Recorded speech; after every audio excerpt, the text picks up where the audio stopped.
Baik, Assalamualaikum warahmatullahi wabarakatuh. Assalamualaikum warahmatullahi.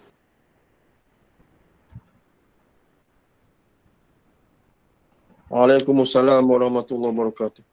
Alhamdulillah semua ada ya. Baik, kita sambung lagi untuk kita faham lebih lanjut ya.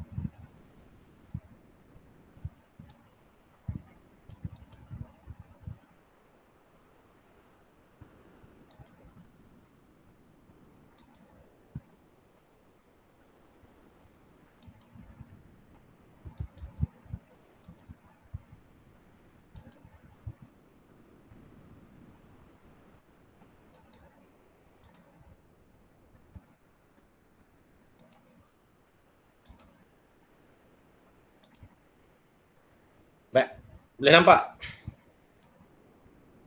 Boleh tu. Ya. Balik kepada struktur ilmu yang saya jelaskan tadi, yang dalamnya ada dua jenis, pengetahuan deklaratif dan pengetahuan prosedural. Masih ingat? Bila sebut pengetahuan deklaratif tu A, pengetahuan prosedural tu ialah B. Apa dia kategori pengetahuan deklaratif? A ni apa dia yang ada?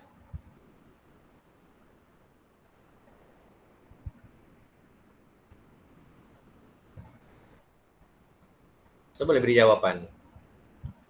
Pengetahuan deklaratif ni apa yang tergolong dalam pengetahuan deklaratif? Pengetahuan sedia ada, sir. Apa dia? Pengetahuan sedia ada. Okey. Pengetahuan tentang apa tu? Dia ada lima perkara yang tergolong dalam pengetahuan deklaratif. Pengetahuan asas. Ya. Membaca menulis, mengira tu. Dia ada, ya betul. Pengetahuan tu, asas tu. Dia contohnya kalau kita mengajarkan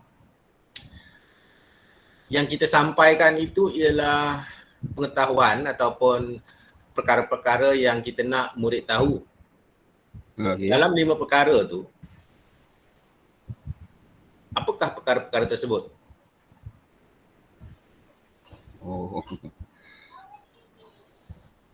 Kita dah bincangkan sebenarnya ni. Tadi pun saya dah sebut, yang sebelum ni dalam perjumpaan kita yang lalu pun ada. Ingat tak dalam jadual spesifikasi kandungan tu apa dia yang ada? JSK? Dia objektif pembelajaran.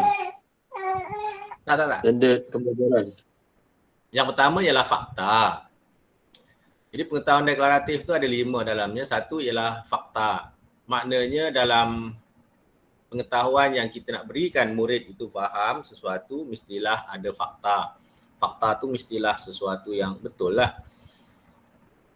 Yang kedua, konsep. Ya, konsep. Murid kena faham perkara-perkara yang pada fikiran mereka sesuatu yang abstrak, susah untuk mereka faham. Jadi itu adalah konsep yang perlu kita beri penjelasan sebelum mereka akan faham. Contohnya kalau kita kata awan yang mendung akan menurunkan hujan. Jadi perkataan mendung itu adalah satu konsep yang perlu diberi penjelasan sebelum murid faham tentang fakta keseluruhan. Misalnya mengapa awan itu mendung. Ya, bagaimana terbentuknya awan, mengapa awan menjadi gelap, ya, kemudian mengapa awan itu mengandungi air yang kemudiannya turun sebagai hujan. Jadi perkataan mendung itu sebenarnya satu konsep yang abstrak yang perlu diberikan penjelasan yang lebih detail. Yang ketiga apa? Fakta, konsep. Yang ketiga? Prinsip. Ya, prinsip. Misalnya prinsip yang ada. Kalau kita lihat kejadian hujan kan, so, ia tertakluk kepada apa yang dipanggil kitaran hidrologi, kitaran air. Jadi prinsip-prinsip yang ada dalam kitaran air itu kena diberitahu dengan jelas. Contohnya, bagaimana air yang ada di permukaan bumi ini bertukar menjadi uap untuk ia naik ke atas. Ya, sebab uap akan lebih ringan dan dia terapung di udara, dibawa ke udara oleh udara panas naik ke atas. Bagaimana dia naik? Ada beberapa cara. Satu, melalui perolakan. Ya, udara sejuk akan turun ke bawah, udara panas akan naik ke atas. Udara panas yang lembap akan naik ke atas. Tetapi bagi setengah-setengah tempat, misalnya angin bertiup menolak uap-uap air yang bersama dengan udara panas ini apabila melalui kawasan tanah tinggi misalnya, maka dia akan terus naik ke atas. Ini. Sampai di atas, sampai ke tahap beku, ya, uap air bertukar menjadi air. Okay. Kemudian apabila air itu saking banyak, terbentuklah berbagai jenis awan. Maka kalau kita lihat awan yang paling besar misalnya jenis apa? Cumulus nimbus, maka kumpulan-kumpulan air yang membentuk awan ini bercantum menjadi berat, maka ada awan yang cas negatif dan positif itu akhirnya membentuk kilat dan sebagainya lah, beribu petir. Tetapi kita harus faham bila sampai satu tahap air itu terlalu berat untuk ditampung, maka ia akan turun sebagai hujan. Ini prinsip dia, kitaran, supaya pelajar faham, baru dia tahu tadi mendung macam manakah kejadiannya. Itu peringkat prinsip. Yang ketiga, yang keempat? Teori. Ya, teori. Maka ia berkaitan dengan teori apa? Mengapa hujan turun? Ini ada kaitannya dengan teori graviti. Ya, graviti. Setiap objek yang ada berat pastinya akan tertarik ke bumi. Maka hujan itu turun ke bumi, tertarik. Jadi ini adalah kaitan dengan teori graviti. Dan akhirnya generalisasi. Generalnya apa? Umum. Statement umum yang mengesahkan keadaan tersebut. Setiap kali mendung berlaku, maka hujan pastinya turun. Ini generalisasi. Jadi orang akan letakkan dia satu dekat pemikiran, nampak saja awan itu hitam, pastinya hujan akan turun. Jadi inilah yang dipanggil struktur dari aspek deklaratif. Satu lagi ialah prosedural. Prosedural itu ialah proses untuk memastikan pelajar itu memahami apa yang hendak disampaikan. So ada berapa perkara di dalam B ni?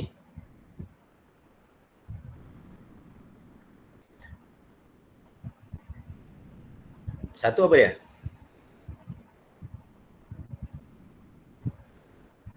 Satu ialah proses lah. Kedua ialah prosedur. Ketiga ialah method. Keempat ialah tata cara. Which one? Ya, ada yang gunakan cara, ada yang gunakan proses, ada yang gunakan method dan sebagainya. Cara kita nak terangkan ia berlaku. Misalnya kalau hujan, bagaimana cara berlakunya hujan, kita nak ajarkan bagaimana. Ini ialah pengetahuan prosedur. plural. Soalan timbul. Seterusnya,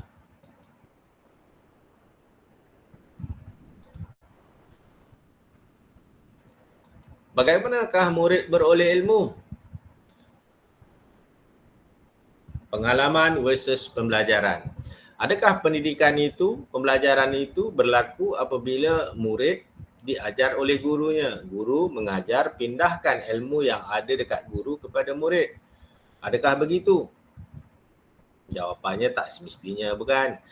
Ada kalanya pelajar itu belajar melalui pengalaman mereka sendiri. Pengalaman yang dialami secara berterusan memberikan mereka satu maklumat untuk mereka pelajari. Ini dikukuhkan melalui proses pembelajaran, ya, daripada orang yang lebih tahu. So, timbullah istilah apa yang dipanggil pengalaman pembelajaran. Bagaimanakah pengalaman pembelajaran muncul? Nah, inilah dia. Saya gabungkan dua rajah yang ada. Satu ialah rajah penyusunan pengalaman pembelajaran yang ada 5 prinsip. Dan yang kedua ialah bagaimana pengalaman pembelajaran ditentukan atau dipilih. Dua ini saya gabungkan jadi satu. So, siapakah tokoh yang mengemukakan idea-idea ini mengenai 5 prinsip ini? Tuan-tuan biasa dengar namanya kan? Tyler. Ralph Tyler. Biasa dengar tak? Saya fikir biasa dengar ketika tuan-tuan belajar dalam kursus falsafah dan perkembangan pendidikan di Malaysia. Betul kan? Kalau tuan-tuan baca dalam buku saya pun ada tu. Jadi 5 prinsip itu ialah terletak pada 2 dimensi. 2 pada dimensi vertikal atau yang menegak tu. Apa dia? Urutan atau tertib. Satu lagi ialah kesinambungan. 3 pula prinsip ada dalam dimensi horizontal, mendata, yang mendata tu. Jadi yang mendata itu ialah apa? Itulah dia skop atau litupan, 2 ialah integrasi, 3 ialah imbangan. Ya, imbangan. Jadi manakah keterangannya ada di tepi tu 5 tu. Siapa boleh beritahu? Yang mana duduknya dalam turutan tertibnya ilmu dalam dimensi vertikal tu. Cuba pilih yang mana satu. Contohlah saya bacakan. Yang nombor 1 tu kesepadanan, keselarian dan pertautan. Itu yang mana?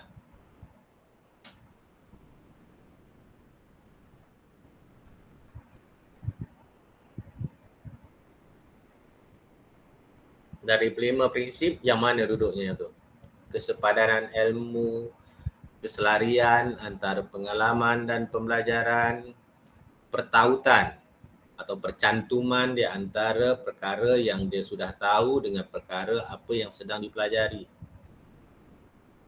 So, itu adalah merujuk kepada yang mana? Imbangan. Imbang maknanya seimbang tu. Kalau kesinambungan sir? Okey. Kesinambung. Bagaimana pula yang kedua? Hierarki ilmu, susunan ilmu ataupun tahap-tahap ilmu. Itu yang Urutan mana? lah. Urutan. Urutan. Okey. Jadi 2 yang di atas itu berkaitan dengan 2 prinsip yang ada kesinambungan dan urutan. Baik, yang ketiga tu skop ilmu, muatan atau garapan ilmu. Maknanya sedalam mana dan seluas mana ilmu yang hendak diberikan kepada pelajar. So itu yang mana? Litupan. Ya, litupan. Merentas disiplin? Integrasi. Integrasi. Kadar agihan, kesepadanan, muatan atau kesecocokan? Imbangan. Imbangan. Betul ya. Jadi itulah 5 prinsip bagaimana pengalaman pembelajaran seharusnya kita faham sebagai guru, kita akan susun dia untuk memudahkan murid belajar. Baik, itu Tyler. Manakala satu lagi yang piramid berwarna kuning itu dipanggil sama seperti kon pembelajaran. Itu ialah pemilihan bagaimana kandungan dipilih sesuai dengan bahan-bahan atau media yang kita nak kaitkan dengan perkara yang kita nak ajar. Jadi seorang lagi tokoh namanya Edgar Dale, ya, D-A-L-E, Dale. Dia mengemukakan bahawa pengalaman pembelajaran boleh dibina berdasarkan kun itu. Jadi ini bukan piramid ya, tapi gambar seperti piramid. Nama ni ialah kun. Kalau tuan search kat laman web, tulis saja kun pengalaman pembelajaran ya, K-O-N, kun. Kun pengalaman pembelajaran Dale, D-A-L-E, Dale. Dia akan keluar kun itulah. So untuk menyusun pemilihan manakah yang terbaik, yang bawah lah yang terbaik, yang semakin ke atas dia tak baik. Sebab itu dia rajahnya seperti kun terbalik atau lebih mirip piramid lah. Yang bawah itu lebar, yang atas itu tirus. So ada banyak susunan dia. Saya mudahkan dia kepada 5 sahaja. 5 susunan. Yang paling bawah ialah kalau kita boleh sambungkan pengalaman langsung. Maknanya direct experience kepada murid yang kita ajar. Contoh, kita nak ajarkan bab pertanian. Contoh ya, bab pertanian. Kita bawalah murid ke tempat pertanian itu. Kalau sawah, sawah lah. Ladang, ladang. Sawit lah contohnya. Jadi murid akan dapat belajar terus membina pengalaman. Semua panca indera dia terdedah dengan pengalaman langsung. Kalau tak boleh bawa murid ke tempat kejadian, kita bawa objek ke dalam kelas. Contohnya kalau kita nak mengajar tentang tanaman, kita bawalah. Contoh kalau sawit, bawalah apa ya, buah sawit ke. Ya, kalau sawah padi, bawalah ya, pokok padi tu. Direct terus. Maknanya kita tunjukkan kepada murid ini pokok apa, so macam mana dia diusahakan oleh petani dan kemudian macam manakah buah yang terhasil. Itu yang kedua. Yang pertama pengalaman langsung, yang kedua dipanggil pengalaman tidak langsung atau nama lain pengalaman buatan. Contoh inilah, kalau kawasan sekitar kita ada, senang, tak ada masalah. Tapi yang susahnya, katalah saya nak mengajar geografi, tajuknya gunung berapi. Mustahil saya boleh bawa murid ke kawasan gunung berapi. Di Malaysia ni mana ada gunung berapi kan? Tidak ada. Susah saya nak mengajar secara langsung. Maka naik ke atas pengalaman buatan. Saya buatlah model. Saya gunakan paper mache ataupun styrofoam atau apa sahaja bahan untuk membentuk seperti gunung berapi.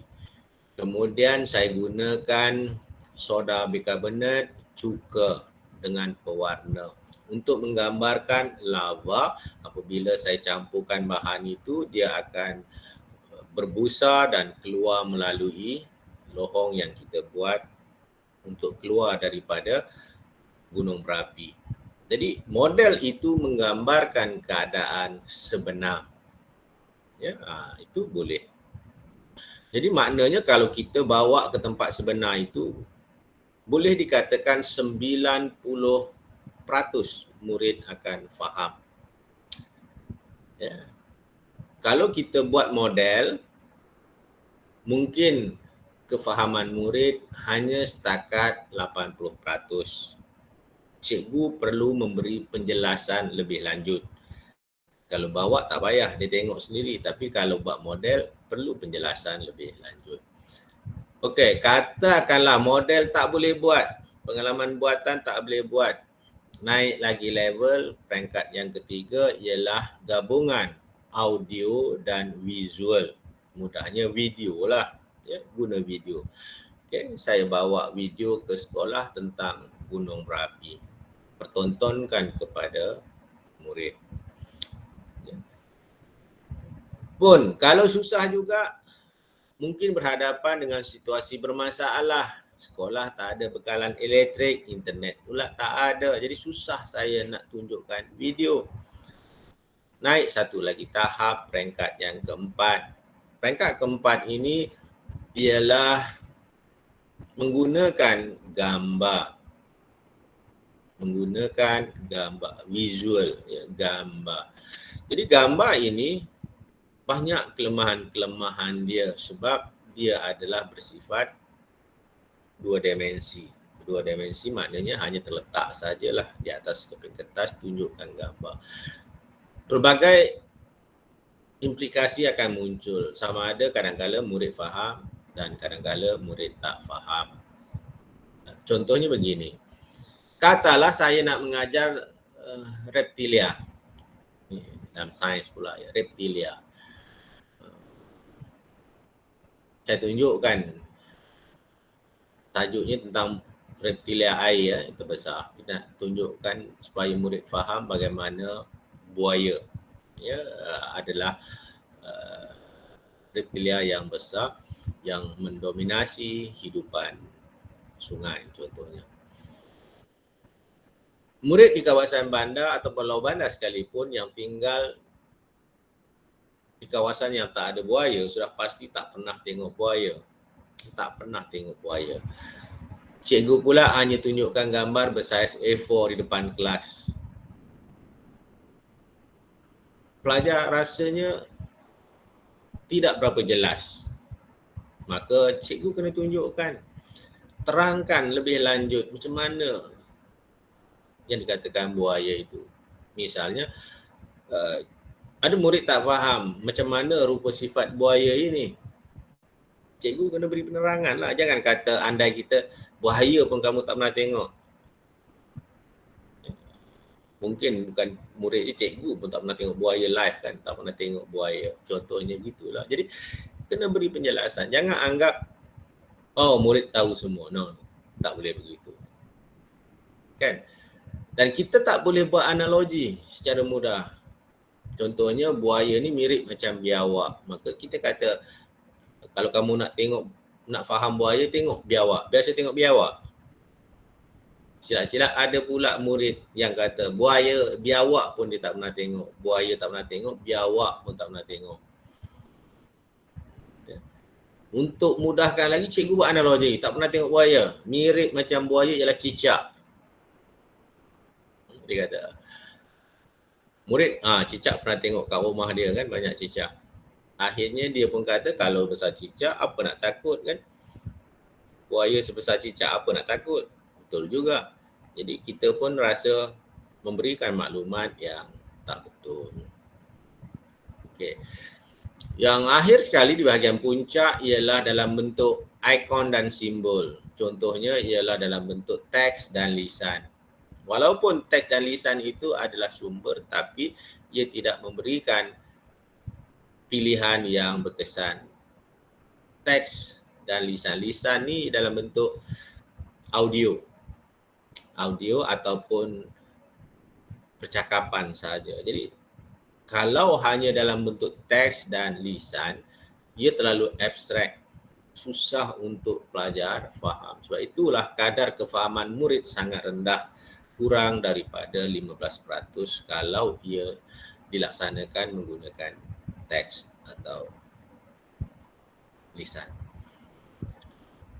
Jadi sebagai guru, semakin ke puncak kita harus sedar perkara yang kita ajarkan itu walaupun cikgu rasa senang, bagi pelajar ia adalah berada pada tahap sukar yang tinggi, terlalu abstrak.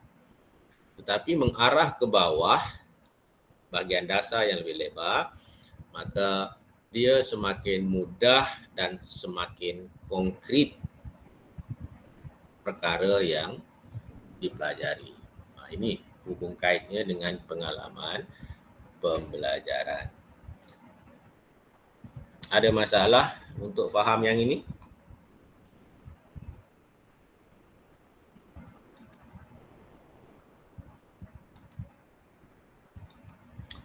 Okey, yang ini telah pun saya sentuh dulu pada minggu yang lepas rasanya.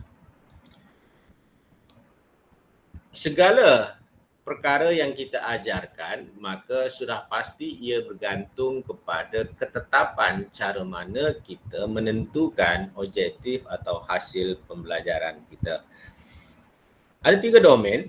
Satu, kognitif, nak uji sejauh mana pelajar dapat menguasai kefahaman mereka terhadap perkara yang diajar. Sebab kefahaman ini adalah berkaitan dengan keupayaan mental, intelektual mereka. Yang kedua, domain afektif. Ia adalah berkaitan dengan memastikan pelajar mempunyai perasaan gembira, seronok, dapat menghayati perkara apa yang dipelajari. Dan domain yang ketiga ialah psikomotor. Ia adalah merupakan hasil pembelajaran untuk melihat respon ataupun tindak balas pelajar terhadap perkara yang mereka pelajari. Tapi dari 3 domain ini lazimnya yang perlu dilihat pencapaian yang sebenar ada pada domain kognitif. Masih ingat? Domain kognitif ada berapa aras? Taksonomi Bloom ada berapa aras? 6 tu. Okey, yang paling rendah apa? Yang paling rendah sekali. Pengetahuan. Ya, pengetahuan. Ciri pengetahuan ialah kita mahukan pelajar beroleh apa? Bila kita mengajar, kita nak murid apa?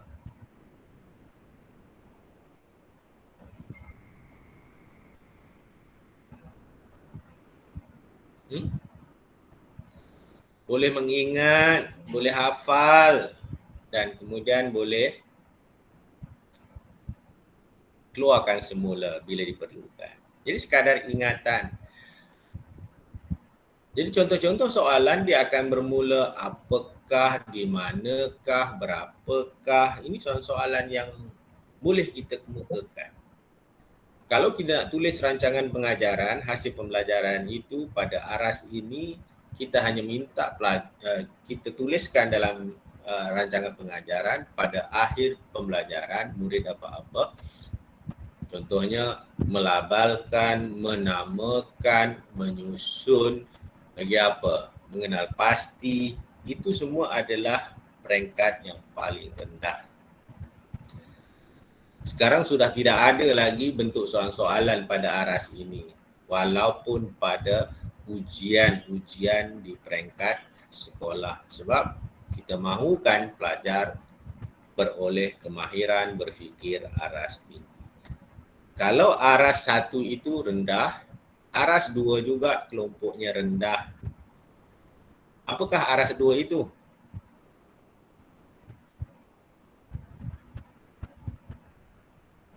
Selepas pengetahuan apa? Pemahaman. Ya, kefahaman. Walaupun dia lebih tinggi nampaknya, tapi kelompoknya masih rendah.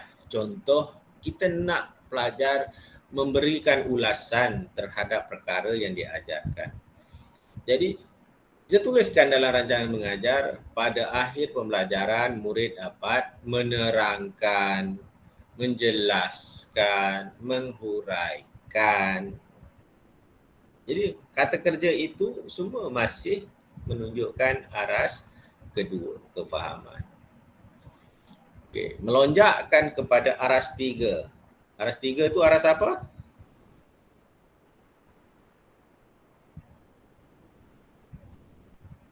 Aras 3 tu aras apa? Ini kena hafal ni ya. Sebagai Aras rendah aplikasi.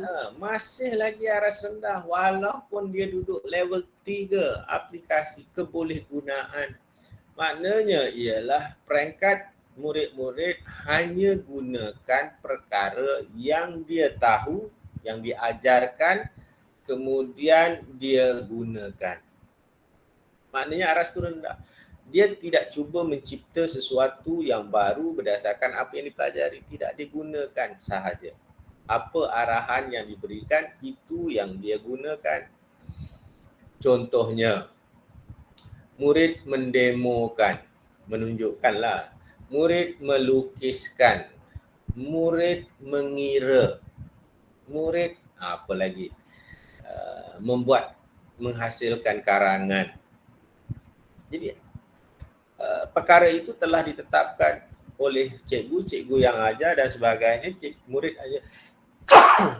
Murid hanya buat kembali. So itu ialah aplikasi. Masih rendah lagi, nampak tu. Kalau ada 6 dibagi 2, maka 3 ini terkelompok dalam aras rendah. Sebagai cikgu diminta untuk menghasilkan kebat, maka bermulalah tahap kebatnya di mana aras 4. Aras 4 tu apa? Analisis. Right. Murid boleh menganalisis, artinya mencerakinkan atau memecahkan atau mendetailkan satu-satu perkara itu. Contoh, dia tengok graf, dia tengok jadual. Murid boleh melihat secara kritis terhadap nilai-nilai yang diberikan pada graf atau jadual yang ada. Mengikut laju, mengikut row and column tu. Dia tengok angka-angka, dia boleh analisis secara terperinci. Atau katakanlah sesuatu prinsip yang ada, dia boleh detailkan satu persatu. Contoh, kalau saya katakan untuk mengekalkan perpaduan dalam kalangan rakyat, prinsip rukun negara telah dibentuk yang mengandungi 5 prinsip. Jadi soalannya ialah bagaimanakah prinsip yang ketiga dalam rukun negara boleh membantu memupuk perpaduan dalam kalangan rakyat. Saya tidak tanya 5-5, saya tanya 1 saja, yang ketiga. Jadi murid akan melihat fungsi prinsip yang ketiga itu terhadap perpaduan rakyat. Jadi dia akan menganalisis perkara-perkara yang terkandung di dalamnya. Ini di peringkat analisis, maknanya murid menggunakan pemikiran satu persatu. Lebih tinggi ialah yang kelima. Yang kelima apa?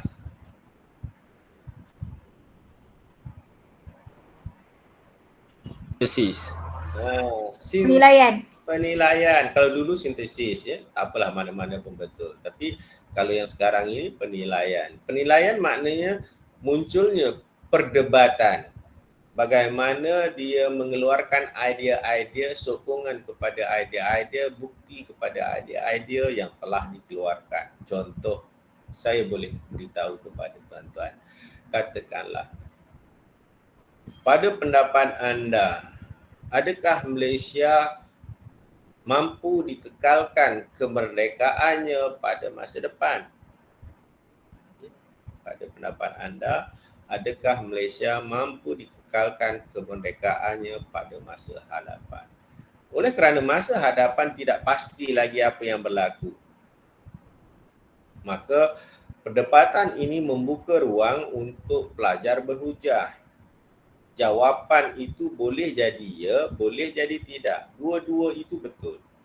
Sebab kita sendiri tak tahu apa berlaku di hadapan. Tetapi berdasarkan hujah-hujah yang kukuh, bukti-bukti yang kukuh yang dikeluarkan oleh pelajar, maka mengesahkan nanti jawapan dia itu sama ada betul atau salah.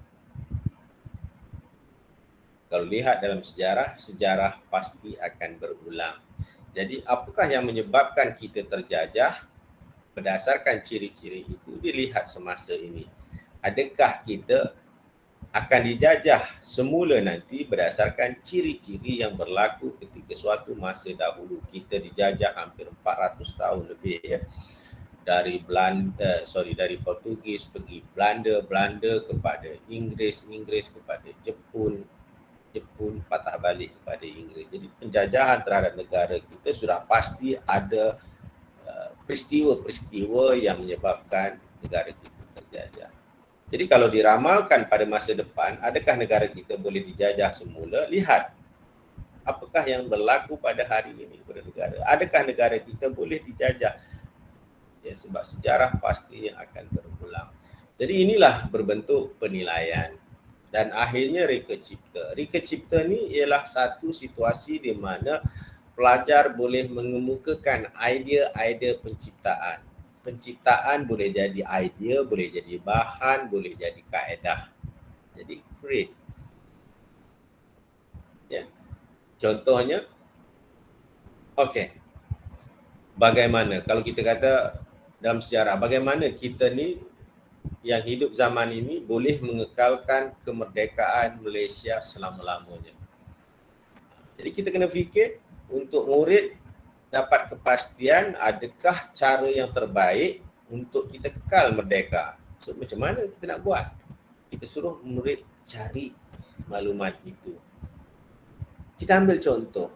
Negara yang tidak pernah terjajah di dunia ini ialah Thailand kan. So, apa Thailand buat? Macam mana dia boleh selamat? Semua negara di Asia Tenggara pernah terjajah kecuali Thailand. So macam mana Thailand buat? Mengamalkan pintu terbuka. Tak tahulah. Itu contohnya. Maknanya murid akan ambil model yang digunakan oleh, kalau murid itu fahamlah, model yang digunakan oleh negara Thailand, macam mana negara lain terjajah, dia tak terjajah contohnya. So kita mencadangkanlah pula supaya pengubah suaian daripada apa yang Thailand buat, kita akan gunakan dan kita akan pastikan negara kita juga tidak terjajah lagi pada masa depan. Ini reka cipta kalau dalam sejarah. Kalau dalam seni senang. Misalnya komposkan, ubahkan atau buat satu lagu. Boleh juga. Atau bagi lagu yang sudah ada, buat arrangement music baru supaya dia lagi segar. Boleh juga. Atau kalau lukisan, diminta murid memikirkan satu perkara dan cuba lukiskan. Pun boleh juga. Itu semua adalah dalam bentuk reka cipta. Jadi negara kita mahukan pelajar yang nantinya boleh mencipta, bukan hanya mengguna. Kan? Kalau kita hanya mengguna, akhirnya kita akan jadi negara pengguna. Kita tak boleh menjadi sebuah negara maju disebabkan oleh kebolehan rakyat kita untuk produce tak dapat dicapai. So kita akan hanya jadi pengguna. Pengguna ni ialah negara-negara yang membangun sajalah, yang mundur sajalah ya. Okeylah. Jadi fokus kita kepada guru-guru cuba mengolah hasil pembelajaran kepada tahap hebat, kemahiran berfikir aras tinggi tadi. Ya, yang 3 tadi yang di atas. Boleh. So, pastikan tuan-tuan tahu ya, kerana itu terjelma dalam penulisan hasil pembelajaran. Macam mana nak menulis hasil pembelajaran yang betul? Masih ingat ABCD? ABCD menurut meja, tetapi saya tambahkan E untuk kita faham bahawa E adalah penentu kepada tercapainya hasil pembelajaran. A apa dia? Audien. Audien. Audien tu rujuk kepada murid lah ya, murid yang kita nak ajar. Mengapa kita kena kenal pasti murid sebelum kita menulis rancangan mengajar?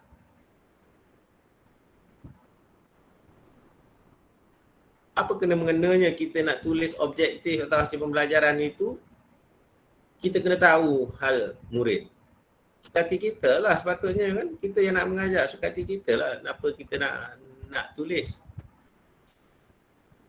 Tetapi ditetapkan, mesti kenali audien kita, murid kita. Mengapa? Sebab nak tentukan kaedah ataupun strategi ataupun nak tentukan objektif Ya. pembelajaran. Betul ya. Sebab melalui murid itulah menentukan apa yang kita nak tulis. Apakah kaedah yang kita nak pilih nanti. Murid yang kita ajar berada dalam kelompok yang mana? Adakah ia dalam kelompok kanak-kanak yang cemerlang, sederhana atau lemah? Kalau kelas itu di-streamingkan, itu mudah. Ya. Kelas A, kelas pandai, kelas B adalah sederhana, kelas C adalah yang paling lemah. Itu senang. Tapi hari ini di bawah Kementerian Pendidikan khususnya melarang sama sekali, diharamkan, letakkan murid dalam kelompok yang sama. Contohnya kelas pandai, semuanya pandai, duduk dalam kelas A. Yang lemah duduk di kelas C yang ke belakang contohnya, tak boleh. Mesti dicampurkan dalam satu kelas di dalam kumpulan pandai, sederhana dan lemah, mesti ada dalam satu kelas yang sama. Jadi kita sebagai guru kenal pastilah kelompok mana murid yang cemerlang dalam kelas kita, mana pula yang lemah. Sebab bila kita menulis rancangan pengajaran pembelajaran, kita sudah ada sasaran kita, target kita. Kita tak mahu ada gagal, ya? Walaupun seorang. Apa yang harus kita buat? Itulah yang kita akan lihat nanti.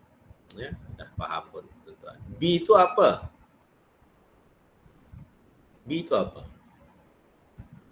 A, audien. B, Behavior. okey, behavior ni merujuk kepada apa? Apa yang murid tu perlu buat semasa kita mengajar. Ya. Jadi behavior ini perlakuan. Dalam pendidikan, pengajaran di dalam kelas, yang kita nak tengok ialah perubahan pada murid itu. Perubahan itu boleh dilihat dalam beberapa perkara. Depend kepada objektif yang kita tetapkan. Kalau kognitif, kita akan lihat dari tak tahu kepada tahu. Dari tak tahu kepada tahu itu ialah perubahan behavior dari aspek intelek mereka. Yang kedua ialah dari segi behave dia, tingkah laku dia. Adakah dia berubah dari orang pelajar yang ketika masuk ke sekolah dulu orang yang kanak-kanak yang nakal, yang kasar. Tetapi bila ia tamat persekolahan sehingga ke tingkatan 5, perubahan amat nyata. Dia jadi seorang yang baik, bertanggungjawab dan sebagainya lagi. Menghapuskan nilai-nilai jahilnya dululah ketika masuk ke sekolah, ya. So, dia terbit daripada kata kerja. Kata kerja yang kita guna tadi. Level mana dia nak diletakkan. Level 1, murid boleh buat apa? Melabelkan, menamakan, menyatakan, mengenal pasti. Itu level 1. Level 2 apa? Menerangkan, menghuraikan, menjelaskan. Level 2.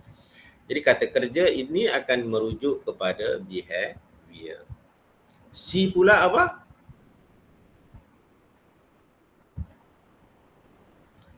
C apa dia? Konten. Adakah konten? Condition. Ya, Condition. condition tu merujuk kepada apa? Situasi. Merujuk kepada? Sorry? Situasi.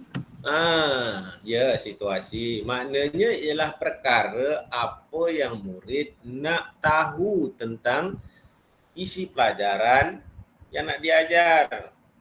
Itulah dia condition. Contohnya, kita nak mengajar tentang ibadah, tajuk kecilnya ialah tentang solat. Maka conditionnya di sini murid dapat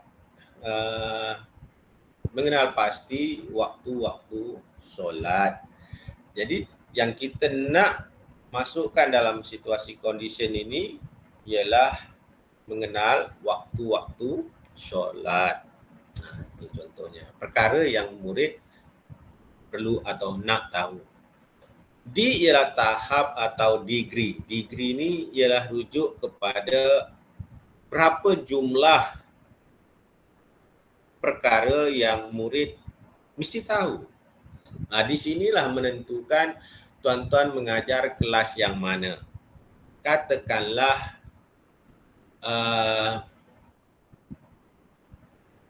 kejatuhan Melaka lah. Kejatuhan Melaka apa sebabnya? Ada 8 atau 10 sebab lah. 10 faktor sebab kejatuhan Melaka.